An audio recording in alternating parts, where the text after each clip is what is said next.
All right, we're going to continue our study of word problems here with some literal equations and then some geometric applications as well. What a literal equation is just a equation that has mostly variables and describes a real life scenario. So this top one that we have here, d equals rt, is a distance equals rate times time. It's some relationship between distance, rate, and time. If you were driving a car at a steady speed, you could say the distance that you drove equals the rate that you drove times the amount of time that you were in the car. This example, or any of these literal equations, they're going to tell you which variable to solve for. This one says for t. We want to solve it for t. That means we want to get t by itself. T is the variable we want by itself. I'm going to rewrite my equation here. d equals rt. If I want t by itself, I'm going to leave t alone. I'm not going to move it. I'm going to move everything that's with it. So I need to move the r. We talked about inverse operations. R is multiplied by t. So if I divide by r divided by r is 1. And d over r equals t. As soon as you have the variable by itself, you're done with this problem. So this is my solution. It says solve for t. I have t by itself, and I am done. The next one says solve for y. We want to solve it for y. Sometimes you'll also see a semicolon here. Instead of the word for, you'll see a semicolon. That means the same thing. We're trying to solve this for y. I'm going to again rewrite my equation here. Here, I'll pick a different color. 5x plus 2y equals 12. If I want to solve for y, I'm not going to move the y. I'm going to leave it alone and move other things. So first I'm going to subtract this 5x. I'll do the easiest stuff first. The 12 and the negative 5x can't combine. They're not like terms. Now I want the y still. I want the y by itself. Right now I have 2 times y, so what I could do is divide by 2. And instead of dividing that whole side, I'm going to divide each individual item by 2. And get y equals 6 minus 5 over 2x. A lot of people would want this written as y equals negative 5 over 2x plus 6. They mean the same thing. Either one is a fine answer. This is just in the form y equals mx plus b, which is slope-intercept form for a line. Slope-intercept form. For now, we don't care about that. We just care that we got y by itself. As soon as you get y by itself, you're done. All right, let's try another couple. The formula C equals 5/9 F minus 32. This is temperature in Celsius. This finds the temperature in Celsius. If we were given a Fahrenheit, we could sub it in and find the temperature in Celsius. Now, what if we wanted to flip the script here and solve for F so that we had the temperature in Fahrenheit as it relates to Celsius? So I'll rewrite my problem over here. C equals 5/9 F minus 32. There's 2 ways we can approach this. We can distribute the 5/9 in and end up with things that are probably not very nice fractions. Or we can do what we said we were going to do in the fractions lesson and multiply by our different denominators. And what happens is the 9 over 9 goes away. And now maybe we have some numbers that we'd prefer to deal with instead of dealing with fractions through the whole problem. We may end up with a fraction towards the end, but at least we don't have to look at them now. All right, we can distribute the 5 now. And 5 times 32 is 160. That's negative 160. I can add the 160 to both sides. Keep in mind as you're going what you're trying to solve for. We're trying to solve for f. We want f by itself, so we're going to leave it be.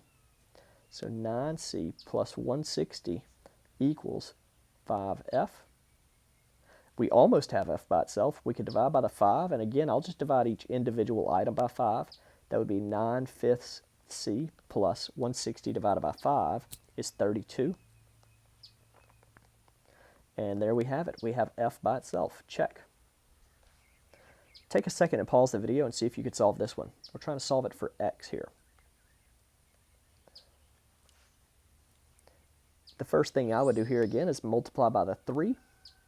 This 3 is not a part of the problem, I'm sorry. That's the problem number. Multiply by the 3. This 3 divided by 3 divides out to 1. And if I distribute the 1 in here, I just get x minus 7. I can add the 7 because, again, I want to have the x by itself. So 3y plus 7 equals x. As soon as you have x by itself, you're done. We wanted to solve for x. All right, a couple more problems on this slideshow, and the reason I have these here is because they're more problems that you can draw some pictures with. I think the picture really helps you out with these problems. The length of a rectangular lot. So as soon as in a word problem I see the word rectangular or square or triangular, if it's describing a shape, I'm going to draw that shape. This is a rectangular lot.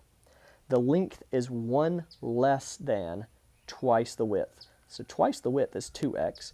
1 less than, we talked about in the last lesson, less than is a subtraction, but it is in the other order. So if I call this side x, this side's going to be 2x minus 1. 1 meter less than twice the width. You know, in a rectangle, opposite sides are congruent, so this side must be x, and this side must be 2x minus 1. It tells me in the problem that the perimeter is 190 meters. To find the perimeter of a rectangle, we just add up all the sides. So x plus 2x minus 1 plus 2x minus 1. That's all 4 sides. I added the left, the right, the bottom, the top. All have to add up to 190, the perimeter. On the left side, if I combine like terms, I get 6x minus 2. I can add the 2 to both sides and get 6x equals 192. Then in my calculator, I could say 192 divided by 6 and get 32. X equals 32. That's by dividing by 6 on both sides. I should have written that. X equals 32. It says find the length and the width. You do want to make sure at the end of these problems that you've actually answered what it says. It says find the length and the width. I've only found one side so far.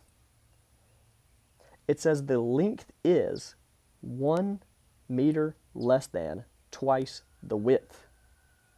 So this is the thing describing the length. The length is this whole blob of stuff here, right? The length is this whole thing. So this right here is the length. That means that this side here must be the width. We just solved for x is 32. I should have labeled that as a w instead of an x. I'm sorry. So this right here is the width. And the length is 2x minus 1. So that means the length is 2 times 32 minus 1. So the length here, if we type that in the calculator, we get 64 minus 1 is 63.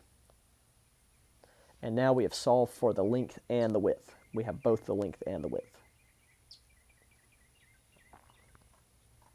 Take a second to try this one. This is the last on this slideshow. I want you to try it. Immediately you see the word rectangle, I would draw a rectangle.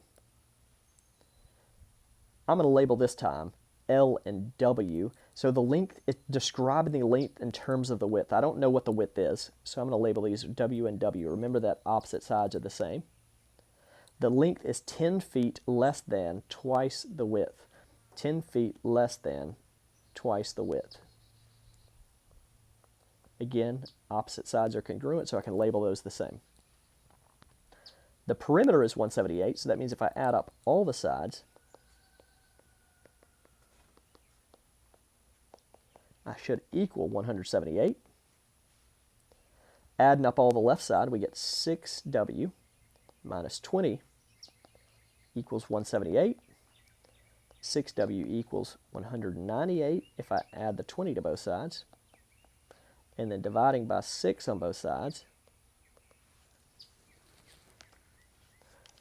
Let's pull out the calculator. 198 divided by 6 gives you 33.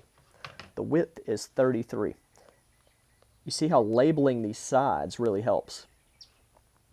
If that's the width and this is the length equals 2w minus 10, and w is 33, then the length is 2 times 33 minus 10.